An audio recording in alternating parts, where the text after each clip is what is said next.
Hello friends, स्वागत है आपके अपने यूट्यूब चैनल स्मार्ट क्लास में। तो आज हम एक नया चैप्टर लेकर के आए हैं, विद्युत धारा के चुंबकीय प्रवाह। इस चैप्टर का कुछ महत्वपूर्ण ऑब्जेक्टिव को करवाया गया है। ये पार्ट 1 है। पार्ट 1 में आप लोग का 25 ऑब्जेक्टिव का करवाया गया है। फिर हम पार्ट 2 इसी चैप्टर का लेकर के आएंगे। ठीक है, तो चलिए वीडियो को हम शुरू करते हैं। क्वेश्चन है कि किसी विद्युत धारावाही सीधी लंबी परिनालिका के भीतर चुंबकीय क्षेत्र जो होता है सभी बिंदुओं पर समान होता है, यानी ऑप्शन नंबर आपका डी हो जाएगा करेक्ट। क्वेश्चन नंबर सेकंड है, फ्लेमिंग के बामहस्त नियम में बाएं हाथ की तर्जनी क्या संकेत करती है? तो मध्यमा के बगल में जो अंगूठा होता मध्यमा के बगल में जो अंगुली होता है उसी को तर्जनी बोलते हैं। तो तर्जनी क्या संकेत करता है? तो फ्लेमिंग के बामहस्त नियम के अनुसार तो तर्जनी का यही बताता है कि वह चुंबकीय क्षेत्र की दिशा है। तर्जनी क्या बताएगा? चुंबकीय क्षेत्र की दिशा को बतलाता है। क्वेश्चन नंबर 3 है, पश्चिम की ओर प्रक्षेपित कोई धनावेशित कण ये किसी चुंबकीय क्षेत्र द्वारा उत्तर की ओर विक्षेपित होता है, तो चुंबकीय क्षेत्र की दिशा क्या होगी? तो उपरिमुख होगी, यानी ऑप्शन नंबर आपका हो जाएगा डी। क्वेश्चन नंबर 4 देखते हैं, विद्युत फ्यूज विद्युत धारा के किस सिद्धांत पे काम करता है?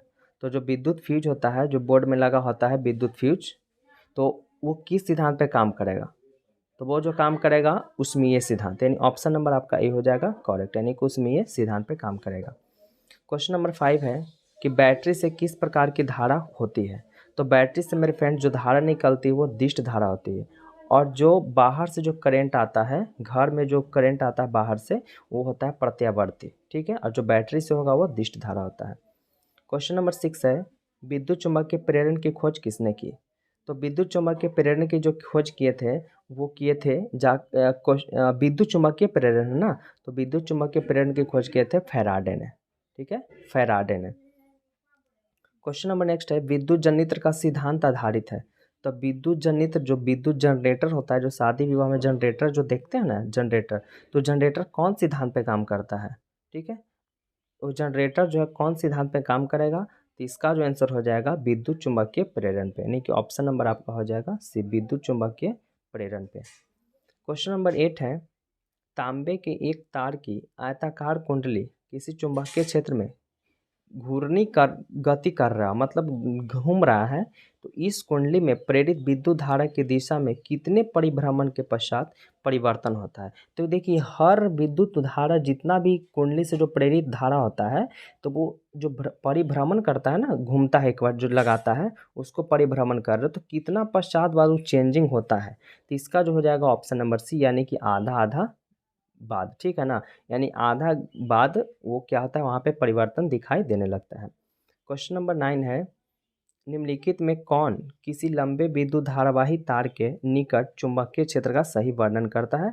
इसका ऑप्शन नंबर हो जाएगा आपका डी, यानी चुंबकीय क्षेत्र की संकेंद्रीय क्षेत्र, चुंबकीय क्षेत्र की संकेंद्रीय क्षेत्र रेखाओं का केंद्र तार होता है, यानी ऑप्शन नंबर आपका हो जाएगा जा करके डी। ठीक है, चलिए क्वेश्चन नंबर नेक्स्ट है, वैद्युत चुम्बकीय प्रेरण की घटना।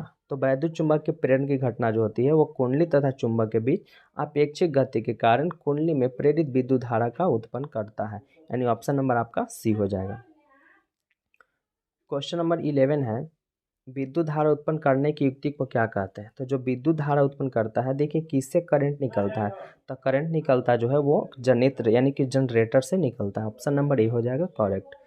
क्वेश्चन 12 है, किसी एसी जनित्र तथा डीसी जनित्र, एसी जनित्र तथा डीसी जनित्र में एक मूलभूत अंतर क्या है? मतलब एसी और डीसी जो जनरेटर होता है उस दोनों में अंतर क्या है? तो उस दोनों में अंतर यही है कि एसी जनित्र में सर्पी वलय होते हैं और डीसी जनित्र में दिक् परिवर्तक होता है, यानी कि ऑप्शन नंबर आपका हो जाएगा डी, यही दोनों में अंतर होता है।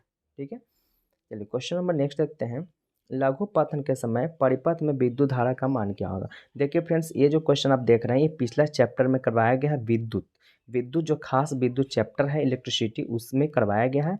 तो लघु पतन के समय विद्युत में परिपथ में विद्युत धारा का मान क्या होता है? तो इसका ऑप्शन नंबर हो जाएगा सी, यानी कि बहुत अधिक बढ़ जाता है।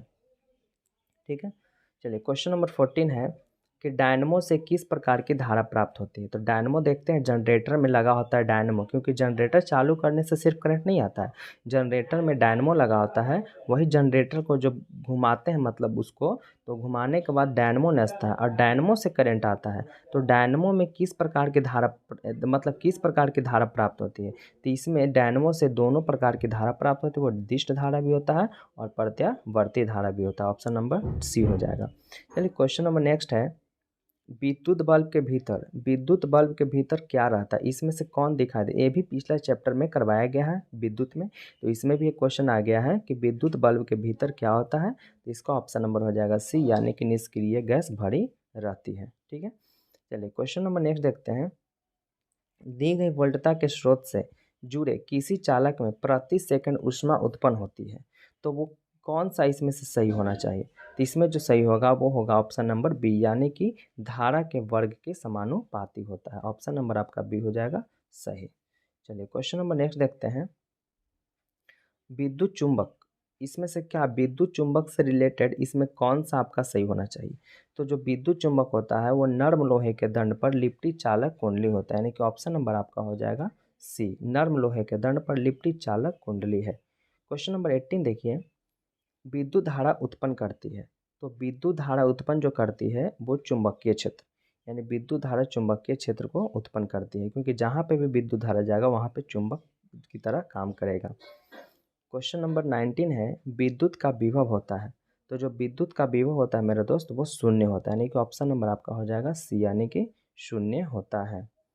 चलिए क्वेश्चन नंबर नेक्स्ट है, विद्युत फ्यूज तार में मिश्रण होता है। तो देखिए विद्युत जो फ्यूज होता है वो फ्यूज किस चीज़ का मिश्रण है? क्वेश्चन बहुत बार पूछ चुका है।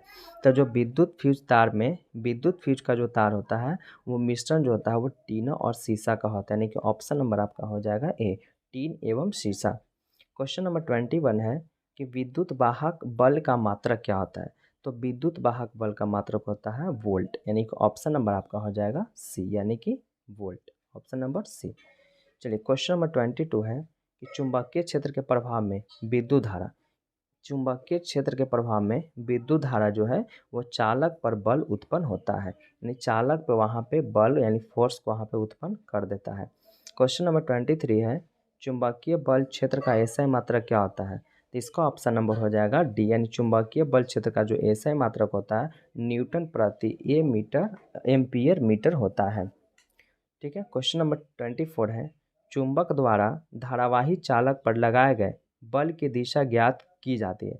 तो चुंबक द्वारा जो धारावाही चालक पे जो भी बल लगता है इसमें से कौन नियम के अनुसार वहाँ पे करेक्ट होना चाहिए? यानी ऑप्शन नंबर आपका ए हो जाएगा, यानी फ्लेमिंग के बमहस्त नियम के अनुसार हम लोग को सब पता वहाँ पे चल जाता है कि कौन सा धारा किधर जा रहा है, कौन धारा को दर्शा रहा है। तो क्वेश्चन नंबर 25 है जो इस वीडियो का आखिरी क्वेश्चन है, डायनमो का सिद्धांत जो आधारित है किस पे आधारित है? तो डायनमो का जो सिद्धांत है वो विद्युत चुंबकीय प्रेरण पे आधारित है।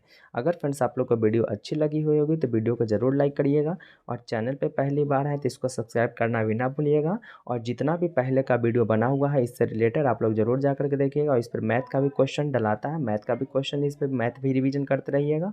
और साइंस का ऑब्जेक्टिव भी आ रहा है, फिर कुछ दिनों में हम लोग SST का भी ऑब्जेक्टिव लेकर के आएंगे। तो फ्रेंड्स आज के लिए बस इतना ही, हम लोग मिलते हैं नेक्स्ट वीडियो में, तब तक के लिए दोस्तों बाय एंड टेक केयर।